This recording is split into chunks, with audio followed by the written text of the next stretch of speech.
The three things that I want to leave with you, just these three. I could do 10, I could do a whole life class, but just these three things will carry you if you let them. First and foremost, knowing who you are. Knowing who you are. Being able to answer this question, who am I? And what do I want? Of who am I? Who am I really? My answer is I am God's child. I am that which is born of all that is. I am, as Pierre de Chardin said, a spiritual being having a human experience. Come trailing the breath of the ancestors, yet, but trailing the breath of the angels. And understanding that because I am connected to the source of all that is possible for me. That's who I am. And what do I want? I don't want to just be successful in the world. I don't want to just make a mark or have a legacy. The answer to that question for me is I want to fulfill the highest, truest expression of myself as a human being. I want to fulfill the promise that the Creator dreamed when He dreamed the cells that made up me. What do I want? You must have some kind of vision for your life. Even if you don't know the plan, you have to have a direction in which you choose to go. What I've learned is that's a great metaphor for life. You want to be in the driver's seat of your own life, because if you're not, life will drive you. So, knowing who you really are in this space and time that we embody, that's number one. What do you want? Who are you? Number two, you must find a way to serve. Martin Luther King said that not everybody can be famous, but everybody can be great, because greatness is determined by service. Now, we live in a world where everybody wants to be famous and where we admire people for just being famous. We think being known brings us value. The truth is, all of that will fade in time. In 3 years, you won't be able to name the housewives of Atlanta. The real truth is that service and the significance that you bring to your service is that which is lasting. So to be able to, whatever your occupation or job or talent or gift is, our honorees today getting doctorate degrees, to apparently opposite fields, HIV and AIDS and the spoken word.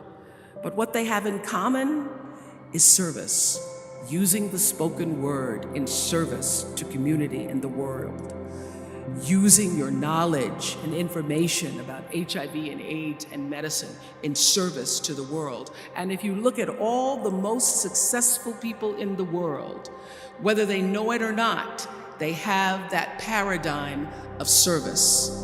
Everybody's talking about Mark Zuckerberg and the IPO. Service. Jay-Z rapping. Service. Through the word, to people, through song. For many years, I was really just happy to be on TV, and people would stop and say, "Oh, you on TV?" "Yeah, I'm on TV. I like being on TV. It's a nice job." And it was about the time that I received my honorary doctorate from Spelman around 1993. So I don't know if that had something to do with it. I thought of myself as Dr. Winfrey. That I went back and I took a long look at what it was I was doing on TV and made a decision that I was no longer going to just be on TV, but I was going to use TV as a platform as a force for good and not be used by TV. And I will tell you, my decision to make that significant change in the way I operated on television, using television as a service, changed my career exponentially. Service through medicine, service through art, using whatever it is you produce, your product, as a way of giving back to the world.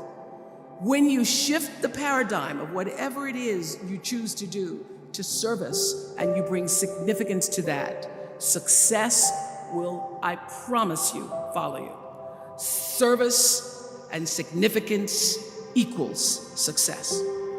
That's number 2. Number 3, it's so simple, but so hard to do.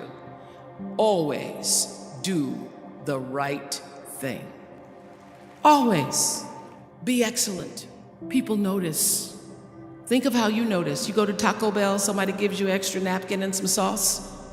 You notice. You want to go back to that person, because even at Taco Bell, excellence shows itself. Be excellent. Let excellence be your brand. Everybody talks about building a brand. I never even knew what that was. When people would say, you're a brand, I would say, no, I'm just Oprah.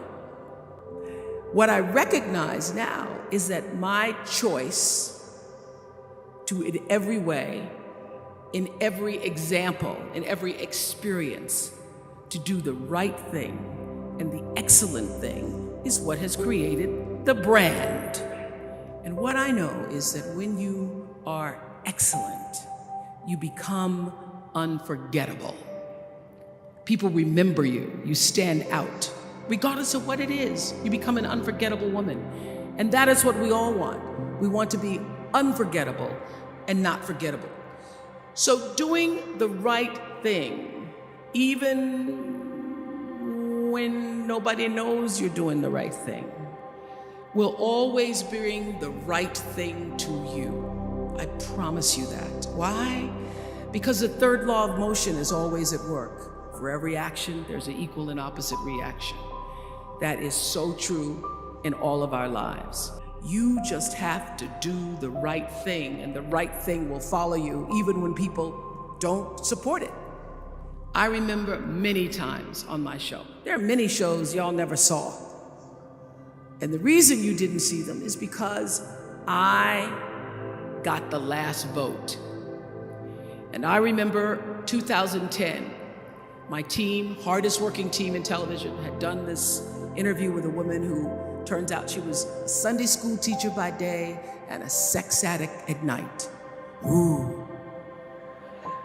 And they were like, you won't believe it. We got her going out, we got her with the men, and we get to show her, and she was willing to show us everything.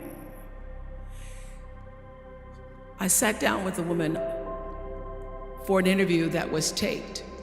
And during the process of the interview, I said, why are you doing this? And she said, oh, I want to help people. I want to tell my story and I want to help people. I said, do you have children? She says, yes, I have a 10-year-old son. I knew right then, this is never going to see the light of day. So we got off the air and I said to the lady, we are not going to air that show. And she said, why? My producer said, why? She knew she was being filmed. She knew what she was saying. She knows what you... I said, because her son will never get over it. Her son will never get over it. And it's not worth a rating point to me. Not worth a rating point to me to know that there's a 10-year-old boy who's destroyed because his mother went on the Oprah Winfrey Show and told all her business. You do the right thing, even when other people think it may not be. And oftentimes, when you make a decision to do the right thing, immediately you're faced with doubt. Was that the right thing? Was that the right decision? I don't know, was that the right thing? You always know it's the right thing, when in the end, there is peace. You are rewarded by peace in knowing that you did the right thing.